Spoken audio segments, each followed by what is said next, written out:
Welcome, everyone. You are checking out a new show, Amplified Banter. My name is Monique. And I'm Chris. Hello. And we are here to talk to you guys about a bunch of different things as the show goes on. We're going to talk about rock fashion, lyrics, movies, all sorts of things where, not even just rock, maybe just music in general, because you just never know where these conversations may go. But that's what Chris and I are here for, because we love all things entertainment. So that's where we're going to head with our show. So hopefully everybody enjoys it very much. So Chris, I haven't seen you in a minute. You good? Everything? I always get you when you get ready to get something to drink. I'm hanging in there. This whole COVID thing is still kind of a pain in everybody's butt. Yeah. My bands are, we're looking for shows. Thunderjack did just book a show, the AC/DC tribute band. Awesome. We got a show booked. Hopefully things will pick up, but it's still scary with how the cases have been spiking. And I have a lot of friends in the entertainment industry that are not working or are barely getting by. So hopefully things will be on the upswing here soon. And I've been working some events, the few that have been allowed to be scheduled, and that's mainly because there have been opportunities at these particular events for social distancing. So at least there's enough space, because most of the events I've been working have been outdoors. There's been plenty of room for people to just kind of stay away from each other than the people that you showed up with. So, but that's how we've been occupying our time. What about music? What kind of music you've been listening to during these quarantine days? Well, the biggest thing for me lately is the new AC/DC album, Power Up. Came out a few weeks ago, and it is really fantastic. Wow. I got the special edition box, which actually is... Oh, you're one of those people. Yeah. Of course you are, because you're a huge AC/DC fan. Yeah, they're my favorite band, so I splurged and bought the big deluxe box that lights up and plays a little bit of the song. Get out, the box lights? Oh, what?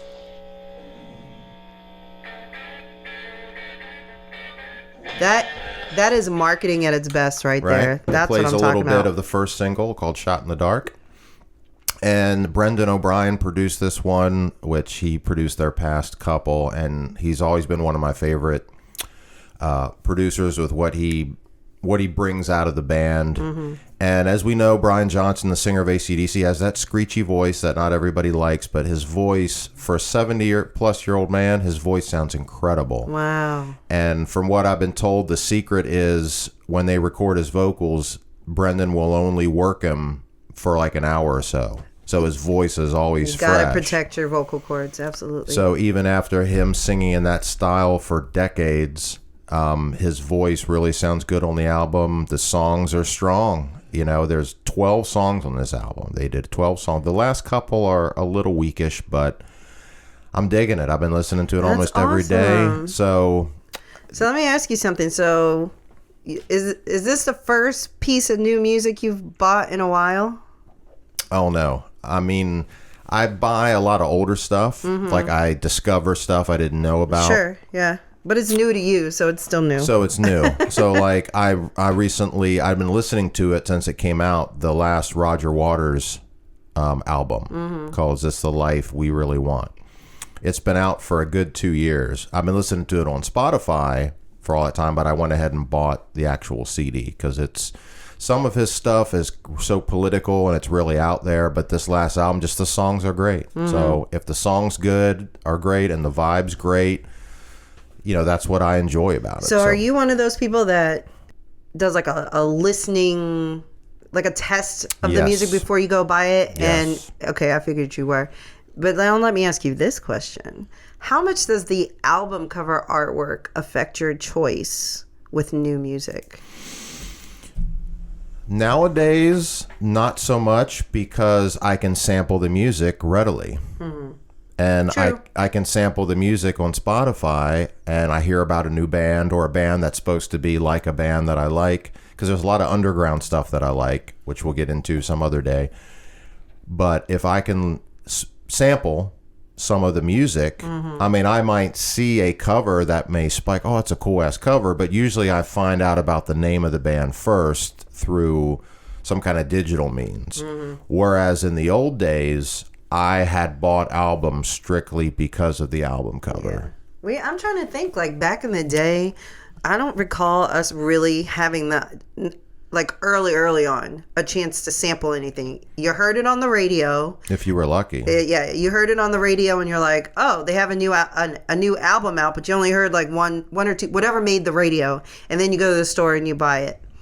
And then, you know, as time progressed, like, I'm from Philadelphia and we used to have Tower Records, my bad. Tower Records on South Street. And you could go in there and they had like little record players in there, and the people who worked there like legitimately knew music. Yeah. So you could really talk to somebody about, do I want to buy this whole album? And you know, for us, if you remember, so obviously we have 45s, right? And the 45 had the A side and the B side. So the 45s were our way of kind of testing the music before we went and spent money on a whole album. So the record industry was getting some good money out of us, if you think about it, back in the day, because we were buying 45s, and then the same thing with cassettes or the cassette singles. There was the cassette singles, yeah. So we'd buy those as like the tester, and those were like $2. And we're like, all right, I like these 2 songs. The rest of the album must be good. And then you go and buy the actual album for like $12, $13, $14, depending. Yeah, I would usually buy the album. My methods of sampling were borrowing it from a friend who had it. Oh, you have that? Can I borrow it? Yeah. And listen to it? And then, or they would tape it for me. Yeah. Like if they had it on vinyl, they could dump it down to cassette, or if they had a dual cassette player, they could make a copy for me so I could hear it. Now, as a kid, I didn't always have money to go buy what I wanted to, but that was my way in the 70s and 80s of being able to hear something. Because mostly I would be looking at magazines, you know, your Circus and Hit Parader and stuff like that, because it's mostly hard rock and metal that I was into, stuff you wouldn't hear on the radio anyway. And, I heard about this band so-and-so, and my friend would be like, oh, I've heard them, it's good. And I'm like, do you have it? No, my older brother has it, or my uncle has it. And it's like you literally had no way of hearing it unless somebody else had it, or you were lucky enough, like you said, to go to a record store that you could actually sample. You know, actually you could. Now, I see that in like used record stores nowadays, but I do, as your earlier question about sampling music, I'll listen to Spotify, and if I really like most of the album, sometimes I just buy it off iTunes, but I'm a purchaser of music for sure. I don't like, that's a subject for a whole nother show about, streaming and such a good time with that one. But usually, if I only like a couple songs, sometimes I'll just go to iTunes and just buy the songs I like. Or if I want this whole album, if the CD is $11 or $12 on Amazon, I'll usually just buy it. If it's above that, I'll check iTunes and see, okay, the iTunes version is just $9.99. Okay, instead of spending $16 on the CD. Because sometimes some of the stuff I like is an import. Yeah. Or it's some small European label where, you can only get it here and it's $20. I'm like, eee. So you're talking about the digital experience, but I remember when an album was coming out, I'd go to the record store, I'd buy it. If it was a CD, I immediately put it in the car. I used to have this friend, she pissed me off so bad all the time because we would go, and you know, the shopping mall back in the day when people actually went to the mall, somebody's driving around looking for a parking spot. They see you get in the car, they're expecting you to come out. Not this chick. She would get in the car, unwrap the CD, look at both sides, open it, and I'm going. I would do that too. I'm like, there's people waiting for this parking spot. Can we just get out of the spot before you decide? And she says no. And then put the CD in. Then she puts the seatbelt on. Now my anxiety's through the roof. I mean, I want to hear it too, but I'm like, I don't want to get beat up for this parking spot. Can we go? But you know, you're talking about digital music. What about that experience? When I was younger, I would get home. I couldn't wait to get home. And I'm from up north, so we have basements up there. And I would go to my parents' basement, put the record on. I would literally lay on the floor. It was like a whole project. Oh, yeah. Get something to drink, get a snack, lay on the floor with the entire album so I could look at the lyrics. My goal was always to learn at least one song. Like, I'd listen to the whole album, figure out which one really moved me the most that I really liked, I'm like, all right, let me learn this song. And I would stay on the floor with the lyrics. I'd look at the artwork and everything, and just really, people don't do that so much anymore. So like there's a generation, in my opinion, that's really missing out on the whole because it was that thing. experience that, I mean, coupled with the fact that when we were younger, we didn't have the income, the disposable income to be able to just buy, oh, I want these 10 albums. You kind of said, okay, then you'd spend weeks, I would, deciding, okay, what am I going to buy next with my $10? And I remember albums were like $6.99 to $9.99 when I was first buying albums in the early 80s. And then I decided, okay, I'm going to buy this one. And yeah, getting home, cutting the plastic, pulling the album out, putting it on the record player. Make sure you didn't scratch the cover. Yeah. And then hopefully getting a good inner sheet that had the thank yous and the lyrics. Because some bands had very minimal stuff. Some had a lot of cool stuff. And you could sit there and read the lyrics and read. I mean, I would read everything. You know, any guest musicians, read all the thank yous. Even now, when I buy something, I still make it a point to read everything in the CD at least once. Go through the booklet. It just stinks because now you have to go search in all these different places to get the information. I know that's something the industry is working on improving, which again, this is subject for another show. But so when we come back from our break, I have a really cool question for you. Okay. So that's going to lead us into our next segment. We'll be right back. We'll be right back. Hey everybody, it's Monique from Amplified Banter. Thank you so much for listening. Hey, we've got room for sponsors. If you'd like to sponsor or donate to Amplified Banter, you can contact us at amplifiedbanter@gmail.com and we will get you some information as soon as possible. Thank you so much for listening. All right, we are back with Amplified Banter with Chris and Monique. I am Chris, as you probably guessed. And I am Monique. And when we ended our last little discussion, I said I had a really interesting question for you. Are you ready? I am ready. Okay, so in case you're just joining us, we started off this conversation talking about buying new music and checking out samples from the new album, blah, blah, blah. And then we started talking about experiencing that first purchase of music, which a lot of people in this younger generation are missing because everything's digital. It's just not as tangible as an experience as it was for us. And so I want to start with this question here. What makes album cover artwork great? Do, do, do, do. I would say the imagery, spiking something in your brain, something that makes somebody stop when they're scanning through all the albums, which for me, thinking about back when we were kids or younger, when you were just randomly shopping in a record store, something jumping out. Mm-hmm. And, even bands I've been in where we've done demos, we have spent a lot of time, hey, if this is going to be in our friend's CD shop, we want to, this cover here, I think this is our choice because it sticks out, mm-hmm. It draws your eyes to it. And that's, I was trying to think of some of the really good album covers over the years, and there's just so many. There's so many good ideas that, and that was the thing also talking about vinyl versus CD. The vinyl had that good, I don't know how big they are, 12 inches. Yeah, mm-hmm. squared.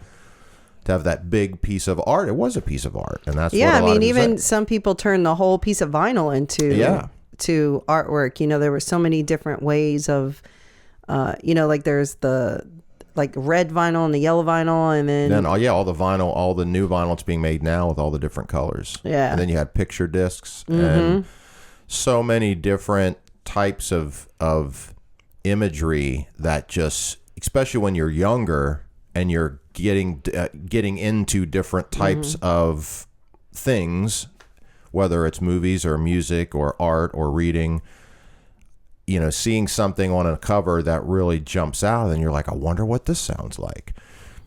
But sometimes it's not always the case as to what, like one of my earliest album covers that I thought was just, oh my God, was Molly Hatchet. which Frank Frazetta was the artist, the sci-fi artist that drew. You think of the Molly Hatchet. That first album is called Death Dealer, is the actual art.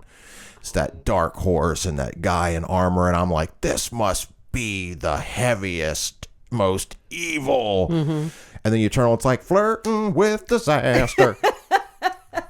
And I'm like, okay, so they're not that heavy.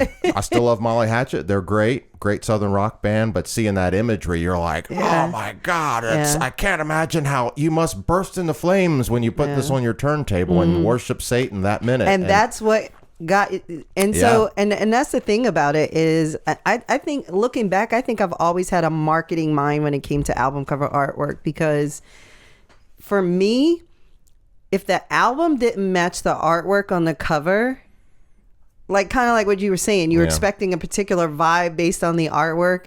So if the music didn't match the artwork, there was a disconnect for me. I know that is the most it's random thing to say, but the other thing, and in us, picking out what we wanted to which albums for today. If you look at the different decades, right? Decade-wise, there were a lot of similarities in how some album covers were done, which is funny because I've seen some funny ones. Like you had the early 80s where everybody was doing like the glamour shot looking cover art, like the Ambrosia album or something. Yeah, the too much makeup or just the wash of bright shoulder colors. pads in your... Yeah. I am the warrior. Yeah. So I'm curious, what did you pick as, give me one. Well, you just said Molly Hatchet. Yeah, that was one I'd written down, just having such a impact. One thing I'd like to talk about first is the very first album I ever remember blowing my mind, cover wise. Yeah, we got to stick to the topic. And it's AC/DC, but it's before I knew who AC/DC was. Oh, okay. So I was like 6-7 years old, and I was just in the record store with my little sister. And the album, it's a live album, If You Want Blood. And that's the cover where it looks like Angus is being speared by a guitar. Oh, cool. And blood is coming out of his belly, and on the back of the album, the headstock is sticking out his back, and he's laying face down on stage. And I just remember going, Lori, it's my little sister, Lori, look at this. And it says, oh my God, the guitar's... I mean, obviously I knew it was a stage picture for the cover, and then Bon Scott, the singer, is leaning up against him with his, singing into the mic. And then years later, when I got into AC/DC, and then I started looking at their back catalog and got a hold of that album, I'm like, oh, I remember seeing this 5 years ago when I was like 6 years old or something. But so that's the first album cover that I really remember, blowing my mind. The real artsy stuff in the 70s, not so much, because I was a real naive, rural, local kind of guy, so I wasn't into artsy fartsy stuff, but something straight up like the guitar is stabbing the person in the stomach, that was a bit of a... Well, how'd your parents feel about that? They didn't care? Or? No, they didn't really. I do remember later on... Your parents are cool, by the way. They are cool, but I remember for Christmas one year, I asked for Van Halen, 1984, and Judas Priest, Defenders of the Faith. Now, Defenders of the Faith just had like some giant robot-looking dude on it, but the 1984 is the picture of the cherub angels smoking, and there's a pack of cigarettes laying there, and they're both smoking. And I asked, my sister was going to buy them, and she told me later that in the store, my dad was like, I don't like that one, the one with the smoking. Even though the Van Halen is rock and Judas Priest was metal, she got me the Judas Priest cassette because Dad was like, no, don't get the one with the baby angel smoking on it. Wow. Yeah, because of the cover. Wow. So right there's a cover. There's a different story with how it affects people. But the Highway to Hell AC/DC cover, everybody knows that. That's still one of my favorite album covers. Just the evilness where they painted in the horns and the tail. You can see it right out there on my wall because I have a big poster of it. So that had a big impact. I really love that cover. And just and it was an actual photo that they had made look like a painting. I don't know that I had such an experience like you did with an album cover having that much effect on me. I really could not, like, I tried to think so hard, like, what album cover? And I just cannot think of one. However, I just went through and said, okay, for me, let me just figure out what. So I looked at some different album covers, and what's funny is I picked Pink Floyd Dark Side of the Moon mainly because the music itself just hit my soul. And so I think every time I see a t-shirt, a poster, anything referencing Dark Side of the Moon, I just feel amazing when I see it. So I picked that one as one of my favorites. Oddly enough, one of the other ones on my list, it turns out that the same artist did both Dark Side of the Moon and this other album that I'll mention later because I'm gonna let you do another one.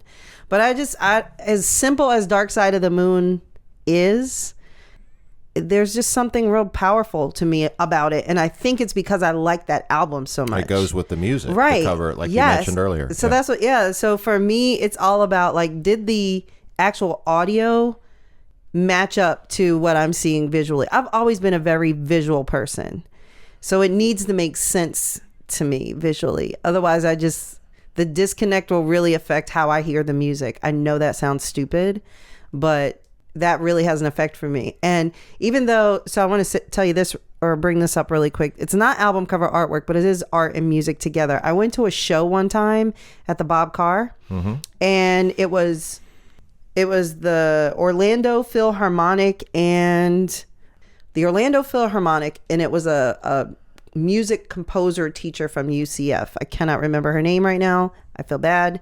She's amazing. But they had all these Norman Rockwell paintings. Okay. And what they asked her to do was compose music for each of the paintings. And they said to her, this was I think I still have the program somewhere. They basically said to her, look at the picture and tell us how you think that picture sounds. Oh. And so there were certain parts of the show where you were sitting in a dark theater and the music would start with no imagery. So you're kind of sitting there going, which Norman Rockwell painting would this be? And then there were screens up and they would slowly unveil the painting. And so I found myself looking at particular paintings going, oh, I can see how she got that sound. It was just really cool. So neat. Just to kind of add some substance to what I was saying about how, for me, the music has to match. Has to connect. That's just me. I'm weird like that. All right, so what else you got? Well, it was hard for me. I mean, one of the biggest album metal bands is Iron Maiden. Yes. And everybody knows their mascot, Eddie the Ed. And that was his full name. It was supposed to be Eddie the Head or Eddie the Ed, because the English people a lot of times leave off their H's. Yeah. But it started from a joke, actually. I didn't think to mention this, but I'll mention now. It started about as a joke going around at the time when they named Eddie. The joke goes, there was a young boy who was only born with a head and no body. And for his 5th birthday, his parents finally found a body for him, and they were so excited to give it to him on his birthday. So they're talking to him about it, and they're like, son, it's your very special day, and we have a very special gift for you. Oh, boy. Oh, no, says Eddie. Not another freaking hat. I could tell you like that joke because you were smiling the whole time you were trying to tell. You're like, this is so good. It's so stupid, but it's like, that's how the Eddie the Ed joke started in Iron Maiden. They started naming Eddie. But I tried to choose one Iron Maiden album cover that was my favorite, and I really can't do it because there's so many of there's a couple that aren't good, but all their 80s covers. Peace of Mind is one of my favorites. That's where he's in the straitjacket, chained up. I love that one. The Power Slave, the Egyptian looking one, the Somewhere in Time is kind of the Blade Runner look. They're all so good. It's such a huge icon. It's a character icon that they still use, and that just brings together. You can't think of Iron Maiden without thinking of that image of Eddie and all the different versions of Eddie there have been over the years. So I had to say just Iron Maiden, let's say Iron Maiden 80s covers. Okay. All of them, because I can't. You can't pick just one. That's fair. All right. Well, when we come back, we are going to, I think we have one more each that we're going to do. Yeah. Do we, Yeah, or two? I got a couple. So I mean, I got a couple too, because I only did one of mine. So when we come back, we'll pick up with this conversation. We'll be right back with more Amplified Banter. All right. Hey, it's Chris with Amplified Banter. We'd like to remind you to check us out and follow us on social media, such as Facebook and Instagram. Just type in Amplified Banter and you'll find us. Rock on. Welcome back to Amplified Banter. I am Monique. I am Chris. Hello. Sorry, I don't know what that was. That was our cocktails. We always have cocktails when we record. And our mascot, Boomer. And if you guys, we'll have to post some pictures of Boomer so everybody can meet Boomer, our wonderful mascot. And God bless him. He keeps us awake. Yeah. Hopefully you can see Boomer, but feel lucky you can't smell Boomer. Oh, my goodness. He dropped a couple bombs on the last break. And that's what took us so long to get back. Yeah. Had to pull ourselves up off the floor. I think we need to do shots. We need to keep a bottle of like Jameson or something in here. So every time Boomer rips one, we got to hit that. We can make some music for it too. Yeah, I got to do that. We'll make some kind of Boomer shot fart music. Yeah. And you know what? That'll be great. Then our listeners can do it with us. Yeah. So now you guys, we'll let you know what the sound is going to be. And anytime you hear it, so that means everybody has to listen to us while they're drinking. So no driving, please. Yeah. Make sure you're safely at home on the couch. And so if you combine shot and fart, that's a shart, right? I really hope not. I really hope not. It's the last thing we need. All right. So we've been talking about album cover artwork and some of our favorite album covers that either have left some sort of impression on us or just whatever. We just picked some of our favorites. And so one of mine so far was Pink Floyd, Dark Side of the Moon. And I had mentioned that I had another album I wanted to mention that the same artist did both album covers. And that is Led Zeppelin's Houses of the Holy. Nice. And I dig that album. I think it's so weird. I think it's the colors. And so the artist is a duo, Hypnosis. And I need to dig up a little bit more information on their vibe, but their vibe is just all over the place. Like they've done a lot of different album covers, and in my opinion, they're just so vastly different as far as the feel goes. Because I've seen some and I'm like, no, I'm not really feeling that one. But something about Houses of the Holy just is a thing. Like I'm trying to figure out how I can incorporate that in my house or something somewhere, because not only do I like the colors, I just like the imagery, so it's very sexy to me. Something about it is sexy. I like sexy. The little girl, little girl butt. It's the color. No, really? It's something. You said it was sexy. It is sexy, but you went straight for the booty, and I wasn't even thinking. I was thinking about the colors and just the design, not the booty. So in case anybody wanted to look it up and check it out, Hypnosis are the artists that did those album covers. What was the other one I said? Saucer Full of Secrets. Yes, Saucer Full of Secrets was the other one. I dig that one. That one's a little psychedelic, a little funky. Have you seen that one? Yeah, I'm drawing a blank on what it actually looks like. It's got lots of reds and oranges in it, if I recall. But that one, it's got more of a psychedelic kind of look to it.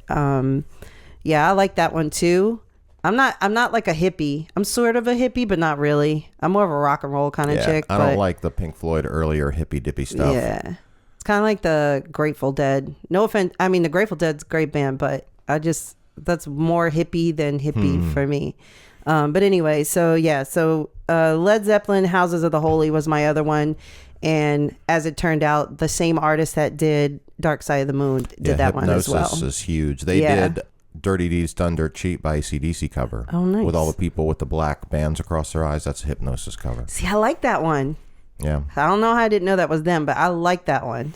I don't know. I need to... Yeah, they didn't do any other AC/DC, but there's actually a different cover for that for the Australian version. It's like a cartoon, but the the U.S. version, I guess the international version of Dirty Deeds with the people in front of the hotel and the black bands. That's Hypnosis cover.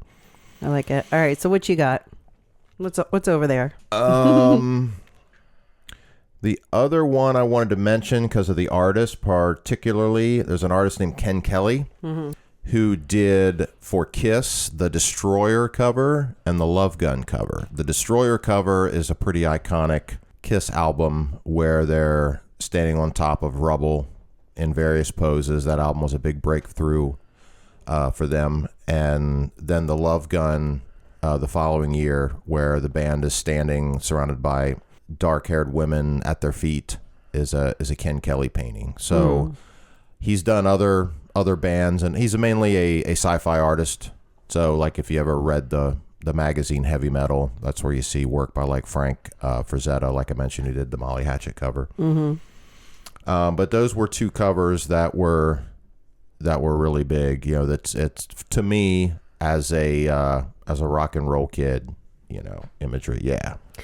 What do you like better? Do you like photographs better, or do you like some kind of funky painting, artwork, drawing kind of thing? I like art as long as it's more. I'm not a big artsy fartsy abstract person, so I can't really appreciate a really good artistic wackadoodle type picture. Whereas something that I can relate to with my simplified art brain or lack of artistic brain, something like the AC/DC with the guitar through your gut and Kiss Destroyer. It's a painting, but it's still something, you know what you're looking at. It's four dudes in funky costumes with makeup standing on rubble.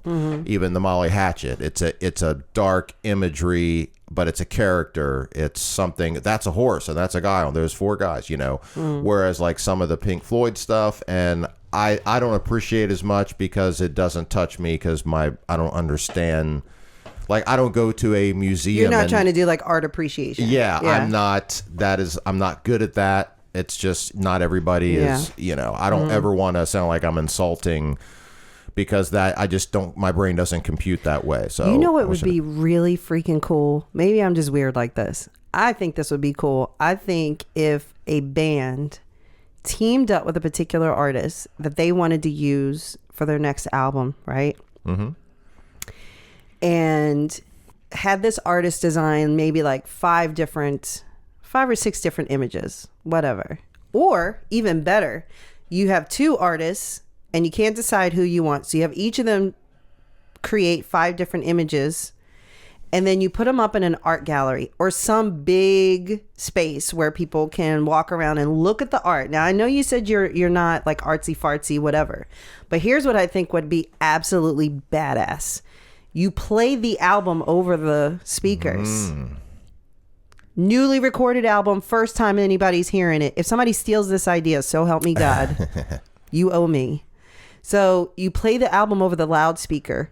Your target audience is walking through this venue, having drinks, whatever. So it's almost like an art show, but there's some way for them to vote for the cover that they think best represents that album that they've been listening to. And then the artist picks, you know, the album cover that resonated the most with, or maybe they narrowed it down to 2. And even better, if they did 12 tracks, create 2 separate EPs with 2 different covers and put that, you know what I mean? Like, nowadays, and not to get off subject, but nowadays it's so much about the branding and the engagement. Like, you could do something like that and it draws up more hype about your record and your release and blah blah blah. But anyway, so you were talking about how you're not so artsy fartsy, but you're still the audience for that band, and they want that album. Because I'm one of those people where if I really liked an album, all you got to do is show me the album cover and I can tell you every single song on it in order, because I've probably listened to it so many times and stared at the album cover. And it's a connection. It's you can't break that connection. Yeah. Even when I hear it on the radio, like I'll hear a song off a particular album, and obviously, well, I don't really listen to the radio anymore, but the song ends in my mind, I'm already at the next song that comes after it on the album. Oh yeah, me too. Versus whatever the hell's going to play next. Yeah, I still use an iPod to listen to music at home. I just run it through my stereo. That's because you got a bazillion songs on it. Because I got and you like can't get rid of it. 4,700 songs on That's crazy. But I leave it on album shuffle. I don't do song shuffle. Now, some out of the albums don't have every song from that album on my iPod, but many do. And I want to hear that because when I used to first burn mix CDs for myself at work, I used to take an artist catalog and mix it all up. Yeah. And then after a while, I realized I kind of want to hear the songs in order. So I love being able to do the album shuffle on my iPod, and then it's all albums I love. It's like my own personal radio station, but it'll always play something I like, but it plays the whole album or whatever songs from that album I have saved. Sometimes you're in the mood for singles. Sometimes you're in the mood for, let me rock out to this whole thing. Yeah. You know? So I have one. It's not a rock album. There's some interesting tracks on it, though. You should check it out. I don't know if you're going to like... So again, I'm one of those people, like I might like one song on the whole album. The rest of it just is trash to me. But this album was really unique. So again, it's not a rock album, but the album is called Here My Dear, and it's by Marvin Gaye. Okay. And the reason I picked this one is because the artwork is just really crazy. That's Boomer snoring, in case y'all hear that sound. That's not me breathing. That's Boomer. So here's the story behind it. So Marvin Gaye, as many people know, had a lot of problems with, alcohol and whatever. And then he also owed the IRS a whole lot of money. So he left the country for a while to try to get away from those problems. Those problems don't go away just because you left the country. And then he came back, and he was also married. And he was a bit of a womanizer and cheated on his wife. And so finally she said, I'm done with you. I'm not dealing with your nonsense anymore. I want a divorce. And I want alimony. Well, Marvin Gaye was broke. So he's like, she wants money that I don't have. Not to mention the IRS has got their hand all in my pocket. And so they mainly his attorney, came up with this idea for Marvin Gaye to record an album and turn the rights over to his wife or ex-wife.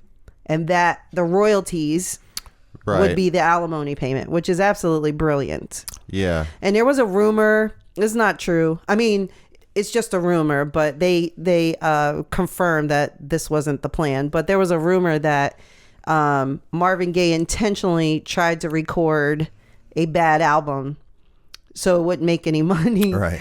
Which is really funny, but that's not what happened. Oh, and to add like some, drama to the story, his ex-wife was the sister of Berry Gordy, who owns Motown, which is the label he's on.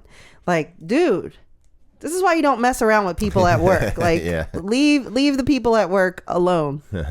So he records this album, and every track on the album is a failed love story, basically. Like, there's a track on there where I think her name was Anna. There's a track on there where her name, like, it's really interesting. But the artwork, okay. So, and by the way, let me just say, I have a copy of this album. It's never been opened. It's still in the plastic. I'm not going to open it because one day I'm convinced this thing is going to be worth some damn money. So let me read the wonderfully penned description of the artwork from Wikipedia. Okay.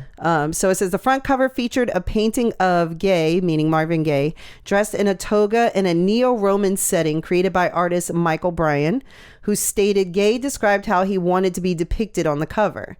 The back cover features a temple with the word matrimony collapsing around a mock Rodin sculpture of a romantic couple. The fold-out illustration inside the original double album. So the one I have, if I opened it, it actually opens up like this, and there's two sides to the artwork that's on the inside. The fold-out illustration inside the original double album shows a man's hand reaching across the hand of a woman's about to give her a record.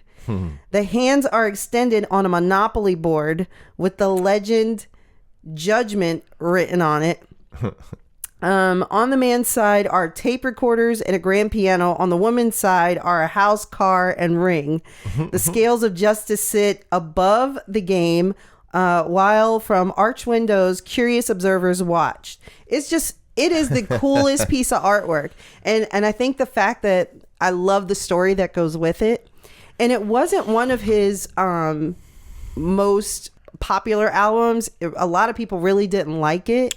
But in retrospect, a lot of people who went back and listened to it were like, this is probably some of his best work. You know how sometimes an artist takes a different direction and people are like, ooh, stay over here where we like you. But you go back and you listen to it and you're like, wow, that was really artwork that was happening right there. So I think that's why I picked that one. I know that story. And if you look at the artwork is kind of sharing the demise of this marriage with, Marvin Gaye and his wife. So I picked Here, My Dear. I know it's not rock, but we said album covers. A lot to that story, a lot to that imagery. Right? Can you imagine? It's not just like, oh, let's look at a few paintings and choose one for the cover. That took some planning and some... Right. Like he really sat with that artist and poured his heart out about what he was going through with regard to the divorce and everything.